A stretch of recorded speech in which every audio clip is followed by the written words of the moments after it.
નમસ્કાર વિદ્યાર્થી મિત્રો, વર્લ્ડ ઇનબોક્સમાં આપ સૌનું સ્વાગત છે।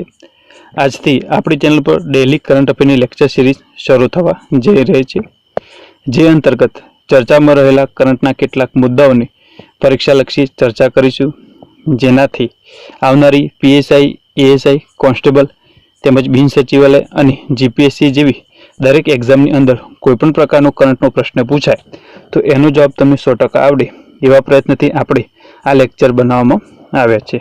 તો એના લેક્ચરની અંત સુધી જોતા રહેજો। તો વધુ સમય ના લેતા ચાલો શરૂઆત કરીએ આજના લેક્ચરની। તો આજનો આપણો પહેલો પ્રશ્ન છે કે તાજેતરમાં એનઆઈએના નવા મહાનિર્દેશક કોણ બન્યા છે? તો એની અંદર આપણો જવાબ આવશે કુલદીપસિંહ। તો સીઆરપીએફના ડાયરેક્ટર જનરલ કુલદીપસિંહ જે છે એમને એનઆઈએના મહાનિર્દેશક તરીકેનો વધારાનો હવાલો આપવામાં આવ્યો છે। મિત્રો, તમે અહીંયા ઇમેજની અંદર જે કુલદીપસિંહ છે એમને જોઈ શકો છો। તેઓ પશ્ચિમ બંગાળના 1986ના બેચના અધિકારી છે અને કુલદીપસિંહ વાયસી મોદી જે છે એમની જગ્યા લેશે। એટલે કે જે આ કુલદીપસિંહ એનઆઈએના નવા મહાનિર્દેશક બન્યા છે, આ પહેલા વાયસી મોદી જે છે એ એનઆઈના મહાનિર્દેશક પદ ઉપર હતા। તો અહીંયા વાત છે એનઆઈની। તો એનઆઈ વિશે થોડીક ઇન્ફોર્મેશન મેળવી લઈએ। તો એનઆઈનું ફૂલ ફોર્મ થાય છે નેશનલ ઇન્વેસ્ટિગેશન એજન્સી। ભારતીય ફેડરલ ઇન્વેસ્ટિગેશન એજન્સીના દ્વારા સ્થાપવામાં આવેલી છે। આ સિવાય સેન્ટ્રલ એન્ટી ટેરરિઝમ લો એન્ફોર્સમેન્ટ એજન્સી તરીકે કાર્ય કરે છે અને રાજ્યની વિશેષ પરવાનગી વિના રાજ્યમાં આતંકવાદી સંબંધિત જે કૃત્ય થયેલા હોય એની પણ તપાસ કરવાની સત્તા ધરાવે છે। એટલે કે જે એનઆઈ છે નેશનલ ઇન્વેસ્ટિગેશન એજન્સી, જે ભારતની અંદરના તમામ રાજ્યો જે છે કે જેની અંદર કોઈ પણ પ્રકારની આતંકવાદી પ્રવૃત્તિ થઈ છે, તો એ આતંકવાદી પ્રવૃત્તિને લગતી તપાસ કરવા માટે એને રાજ્યની પરવાનગીની જરૂર રહેતી નથી, એટલી એની પાસે સત્તાઓ હોય છે। આ સિવાય વાત કરીએ તો ભારતની સંસદ દ્વારા પસાર કરેલ અધિનિયમ નેશનલ ઇન્વેસ્ટિગેશન એજન્સી બિલ 2008 અંતર્ગત 31 ડિસેમ્બર 2008ના રોજ અસ્તિત્વમાં આવી હતી, જેનું વર્તમાનમાં મુખ્ય મથક છે નવી દિલ્હી અને જેના વર્તમાનમાં ડાયરેક્ટર જનરલ બન્યા છે, જેમનું નામ છે કુલદીપસિંહ। ત્યારબાદ જોઈએ આગળનો પ્રશ્ન। તાજેતરમાં અમેરિકાના રાષ્ટ્રપતિ જો બિડને કયા ભારતીયને અમેરિકાના વિદેશ વાણિજ્ય વિભાગના મહાનિર્દેશક તરીકે નિયુક્ત કર્યા છે? એની અંદર આપણો જવાબ આવશે અરુણ વેંકટરમન। તમે ઇમેજની અંદર અરુણ વેંકટરમન જે છે એમને જોઈ શકો છો। તો અરુણ વેંકટરમન જે છે એ યુનાઇટેડ સ્ટેટના ડિરેક્ટર જનરલ અને વિદેશી વાણિજ્યક સેવા અને વાણિજ્ય વિભાગના વૈશ્વિક બજારો માટેના સહાયક સચિવ માટેના ઉમેદવાર છે। આગળ વાત કરીએ કે તાજેતરમાં જ અમેરિકામાં ઊંચા પદો પર નિમાયેલા અન્ય ભારતીયો વિશે। તો જેમની અંદર કમલા હેરિસ છે, એ જે અમેરિકાના ઉપરાષ્ટ્રપતિ છે અને જે અમેરિકાના 49મા નંબરના ઉપરાષ્ટ્રપતિ બન્યા છે। ત્યારબાદ છે ભવ્યાલાલ, કે જેઓ નાસાના એક્ટિંગ ચીફ ઓફ સ્ટાફ તરીકે નિમાયેલા છે। ત્યારબાદ છે વિવેક મૂર્તિ, કે જે સર્જન જનરલ અમેરિકાના સર્વોચ્ચ ચિકિત્સા અધિકારી છે। ત્યારબાદ છે મીરા ટંડન, કે જેઓ વ્હાઇટ હાઉસના વરિષ્ઠ સલાહકાર તરીકે નિમાયેલા છે। ત્યારબાદ છે વેદાંત પટેલ, તેઓ પણ વ્હાઇટ હાઉસના સહાયક પ્રેસ સચિવ તરીકે તાજેતરમાં નિમણૂક પામેલા છે। તો મિત્રો, આ હતા એવા ભારતીય કે જેમને અમેરિકામાં ઊંચા પદો પર નિયુક્ત થયેલા છે। આગળના પ્રશ્નની ચર્ચા કરીએ મિત્રો, એ પહેલા આપણા એક કોર્સ વિશેની થોડીક માહિતી લઈ લઈએ। વર્લ્ડ ઇનબોક્સ એકેડમી ગાંધીનગર દ્વારા એસટીઆઈ મેન્સ માટે મોક ટેસ્ટ જે છે એનું આયોજન કરવામાં આવ્યું છે, જેનો કાર્યક્રમ આ પ્રમાણે છે, તમે જોઈ શકો છો।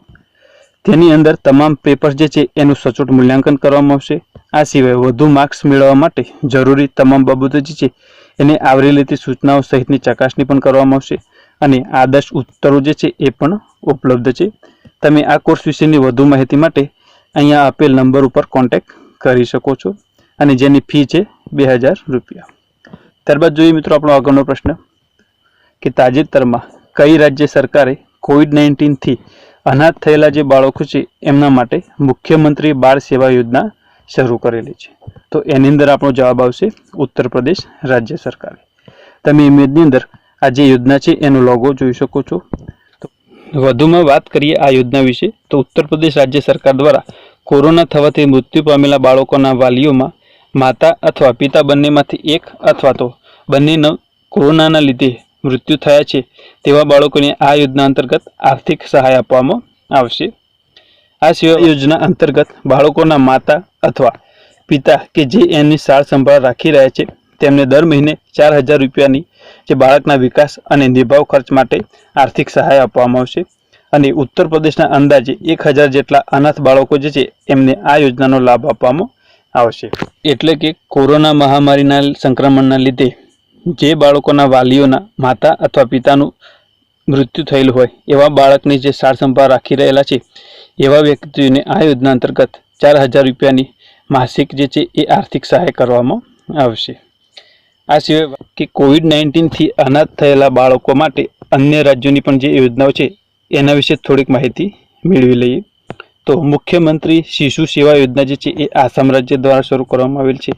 ત્યારબાદ છે મુખ્યમંત્રી કોવિડ બાળ કલ્યાણ યોજના કે જે મધ્યપ્રદેશ રાજ્ય સરકાર દ્વારા શરૂ કરવામાં આવેલ છે. આ સિવાય આંધ્રપ્રદેશ રાજ્ય સરકાર દ્વારા 10 લાખ રૂપિયા જે ફિક્સ ડિપોઝિટ કરવાની પણ જાહેરાત કરવામાં આવેલી છે. અને મુખ્યમંત્રી બાળ સેવા પરિયોજના જે છે એ ત્રિપુરા રાજ્યની છે. ત્યારબાદ છે વાત્સલ્ય યોજના કે જે ઉત્તરાખંડ રાજ્ય સરકાર દ્વારા શરૂ કરવામાં આવેલી છે. તો મિત્રો આ હતી કેટલીક માહિતી કે જે COVID-19 થી અનાથ થયેલા બાળક છે એમના માટે વિવિધ રાજ્ય સરકાર દ્વારા શરૂ કરવામાં આવેલી યોજનાઓ વિશેની. હવે જોઈએ ઉત્તર પ્રદેશનું થોડુંક સ્ટેટિક જીકે. તો વર્તમાનમાં ઉત્તર પ્રદેશના મુખ્યમંત્રી છે જેમનું નામ છે યોગી આદિત્યનાથ. ત્યારબાદ રાજ્યપાલ છે જેમનું નામ છે આનંદીબેન પટેલ. અને ઉત્તર પ્રદેશ જે છે એની રાજધાની છે લખનઉ. ત્યારબાદ ઉત્તર પ્રદેશમાં કુલ 75 જેટલા જિલ્લાઓ આવેલા છે. આ સિવાય ઉત્તર પ્રદેશ જે એ કુલ 8 રાજ્યોની સીમાઓને સ્પર્શે છે, જેમાં એક છે ઉત્તરાખંડ, બીજું છે હિમાચલ પ્રદેશ, ત્રીજું છે હરિયાણા, ચોથું છે રાજસ્થાન, પાંચમું છે મધ્યપ્રદેશ, છઠ્ઠું છે છત્તીસગઢ, સાતમું છે ઝારખંડ અને આઠમું છે બિહાર. તો મિત્રો આ હતા ઉત્તર પ્રદેશને સ્પર્શતા કેટલાક રાજ્યો વિશેની માહિતી. ત્યારબાદ જોઈએ ઉત્તર પ્રદેશના કેટલાક મહત્વના રાષ્ટ્રીય ઉદ્યાન. તો જેની અંદર છે દુધવા રાષ્ટ્રીય ઉદ્યાન, બીજું છે કિશનપુર વન્યજીવ વિહાર, ત્રીજું છે કીર્તનિયા ઘાટ વન્યજીવ વિહાર, ચોથા નંબરે છે કેમૂર વન્યજીવ વિહાર, પાંચમું છે રાષ્ટ્રીય ચંબલ વન્યજીવ વિહાર, છઠ્ઠા નંબર પર છે નવાબગંજ વન્યજીવ વિહાર, સાતમું છે સોહાગી બરબા વન્યજીવ વિહાર. તો મિત્રો આ હતા કેટલાક ઉત્તર પ્રદેશના મહત્વના રાષ્ટ્રીય ઉદ્યાનો કે હવે એક્ઝામના નવા ટ્રેન્ડ મુજબ એક્ઝામની અંદર એકાદ માર્ક્સનો પ્રશ્ન રાષ્ટ્રીય ઉદ્યાન વિશે હોય છે. તો મિત્રો આપણા લેક્ચર્સની અંદર જ્યારે પણ કોઈ પણ રાજ્યનું સ્ટેટિક જીકે આવે તો તેને ખાસ કરીને તમે તમારી પોતાની નોટની અંદર નોટ ડાઉન કરી લેજો, જેથી એક્ઝામની અંદર આ પ્રકારનો પ્રશ્ન પૂછાય તો એનો જવાબ તમને 100% આવડવો જોઈએ. હવે જોઈએ આગળનો પ્રશ્ન. તાજેતરમાં ટેનિસ ટુર્નામેન્ટ બેલગ્રેડ ઓપન 2021માં એકલ વર્ગનો ખિતાબ કોણ જીત્યું? તો એની અંદર આપણો જવાબ આવશે નોવાક જોકોવિચ. તમે ઇમેજની અંદર નોવાક જોકોવિચ છે એમને જોઈ શકો છો. આગળ વાત કરીએ કે વિશ્વના પ્રથમ ક્રમાંક પર સર્બિયાના નોવાક જોકોવિચ જે છે એમને તાજેતરમાં 2021ના બેલગ્રેડ ઓપન જીતવા માટે સ્લોવાકિયાના અનસીડ એલેક્સ મોલ્કન જે છે એમને જીત આપી હતી. આગળ વાત કરીએ કે નોવાક જોકોવિચની છે એમની કારકિર્દીની આ 83મી જીત હતી અને આ જે ટુર્નામેન્ટ હતી એની આ ત્રીજા નંબરની જીત છે. ત્યારબાદનો આગળનો પ્રશ્ન છે કે તાજેતરમાં ભારતીય ગ્લોબલની વનવેબે કેટલા સેટેલાઇટ એક સાથે લોન્ચ કર્યા છે? તો એની અંદર આપણો જવાબ આવશે 36 સેટેલાઇટ. વેબ એ રશિયાના વોસ્ટોચન કોસ્મોડ્રોમથી એરિયન સ્પેસ દ્વારા 36 સેટેલાઇટ છે એને એક સાથે લોન્ચ કર્યા છે. અને વનવેબ વિશે વાત કરીએ તો વનવેબ છે એ ભારતીય ગ્લોબલ અને યુકે સરકારની સહસ્વામિત્વવાળી એક લોઅર અર્થ ઓર્બિટ સેટેલાઇટ સંચાર ઓપરેટર છે. એટલે કે જે આ વનવેબ ભારતી જે છે એ યુકે સરકારની સહસ્વામિત્વવાળી એક લોઅર અર્થ ઓર્બિટ સેટેલાઇટ સંચાર ઓપરેટર છે. ત્યાર પછીનો આગળનો પ્રશ્ન છે કે તાજેતરમાં ભારતીય તટરક્ષકમાં કયા જહાજને કમિશન કરવામાં આવ્યું? તો એની અંદર આપણો જવાબ આવશે સજગ જહાજ. તો એના વિશે થોડીક માહિતી લઈ લઈએ. તો 29 મેના રોજ ભારતના રાષ્ટ્રીય સુરક્ષા સલાહકાર કે જેમનું નામ છે અજીત ડોભાલ એમને ભારતીય તટરક્ષકમાં સજગ નામનું જહાજ જે છે એને કમિશન કર્યું છે. મિત્રો તમે અહીંયા ઇમેજની અંદર આ જે સજગ જહાજ છે એને જોઈ શકો છો। આ સિવાય આ જે છે ઇમેજની અંદર એ છે અજીત ડોભાલ કે જે આપણા દેશના રાષ્ટ્રીય સુરક્ષા સલાહકાર છે। આ સિવાય પ્રધાનમંત્રી નરેન્દ્ર મોદીના મેક ઇન ઇન્ડિયાની દ્રષ્ટિને અનુરૂપ સ્વદેશી બનાવટવાળા ઓફશોર પેટ્રોલિંગ જહાજની શ્રેણીમાં સજાગ જે છે એ 3જા નંબરનું જહાજ છે અને આ જે સજાગ જહાજ છે એ ગોવા શિપયાર્ડ લિમિટેડ દ્વારા બનાવવામાં આવેલ છે અને આ જહાજની અંદર અદ્યતન ટેકનોલોજીના સાધનો તેમજ શસ્ત્રો અને સેન્સર, આ સિવાય જોડિયા એન્જિનવાળા હેલિકોપ્ટર અને અન્ય 4 સ્પીડ બોટ પણ વહન કરવાની ક્ષમતા ધરાવે છે। અહીંયા વાત છે ઇન્ડિયન કોસ્ટગાર્ડની, તો આપણે અહીંયા ઇન્ડિયન કોસ્ટગાર્ડ વિશેની થોડીક માહિતી મેળવી લઈએ। તો ઇન્ડિયન કોસ્ટગાર્ડ જે છે એની સ્થાપના 1978 એક્ટ અંતર્ગત 18 ઓગસ્ટ 1978ના રોજ યુનિયન સ્વતંત્ર સશસ્ત્ર દળ તરીકે કરવામાં આવી હતી। આ સિવાય આપણે ઇન્ડિયન કોસ્ટગાર્ડ વિશે થોડીક માહિતી લઈ લઈએ। તો ઇન્ડિયન કોસ્ટગાર્ડ જે છે એની સ્થાપના 1978ના એક્ટ અંતર્ગત 18 ઓગસ્ટ 1978ના રોજ યુનિયન સ્વતંત્ર સશસ્ત્ર દળ તરીકે કરવામાં આવી હતી। ભારતીય સમુદ્રને સુરક્ષિત કરવાના ઉદ્દેશ્ય સાથે સ્થાપના કરવામાં આવી હતી અને ઇન્ડિયન કોસ્ટગાર્ડ જે છે એનું ધ્યેય સૂત્ર છે વયમ રક્ષા। વર્તમાનમાં ઇન્ડિયન કોસ્ટગાર્ડના ડાયરેક્ટર જનરલ છે કે જેમનું નામ છે કૃષ્ણા સ્વામી નટરાજન, તેમને તમે અહીંયા ઇમેજની અંદર જોઈ શકો છો અને ઇન્ડિયન કોસ્ટગાર્ડ જે છે એનું મુખ્ય મથક નવી દિલ્હી ખાતે આવેલું છે। આગળના પ્રશ્નની ચર્ચા કરીએ એ પહેલા વાત કરી લઈએ વર્લ્ડ ઇનબોક્સ એકેડમી ગાંધીનગર દ્વારા એસટીએની જે મુખ્ય પરીક્ષા છે એના માટે ડેલી પ્રેક્ટિસ પ્રોગ્રામ જે છે એ શરૂ કરવામાં આવેલો છે। જનરલ સ્ટડીઝના જે બંને પેપર છે એના માટે તૈયાર કરાયેલ સ્પેશિયલ પ્રશ્ન બેંક, તે સિવાય જીએસના તમામ વિષયોને અભ્યાસક્રમ મુજબ ન્યાય આપતો ગુજરાતભરનો એકમાત્ર પ્રોગ્રામ છે અને સતત 30 દિવસો માટે આ દૈનિક ધોરણે 10 પ્રશ્નોનો ટાસ્ક કે જે 10 પ્રશ્નોના સંપૂર્ણ આદર્શ ઉત્તરો સાથે આપવામાં આવશે। આ સિવાય અમારા અગાઉના કાર્યક્રમમાંથી ડીવાયએસઓના મુખ્ય પરીક્ષામાં કુલ જીએસના 20 પ્રશ્નો પૈકી 9 પ્રશ્નો સીધા જ પૂછાયેલા હતા। ત્યારબાદ વાત કરીએ કે ભાષાના બંને પેપર્સનું મટીરિયલ જે છે એ નિઃશુલ્ક આપવામાં આવશે। વધુ માહિતી માટે તમે અહીંયા આપેલા નંબર પર કોન્ટેક્ટ કરી શકો છો। ત્યારબાદ જોઈએ આપણો આગળનો પ્રશ્ન।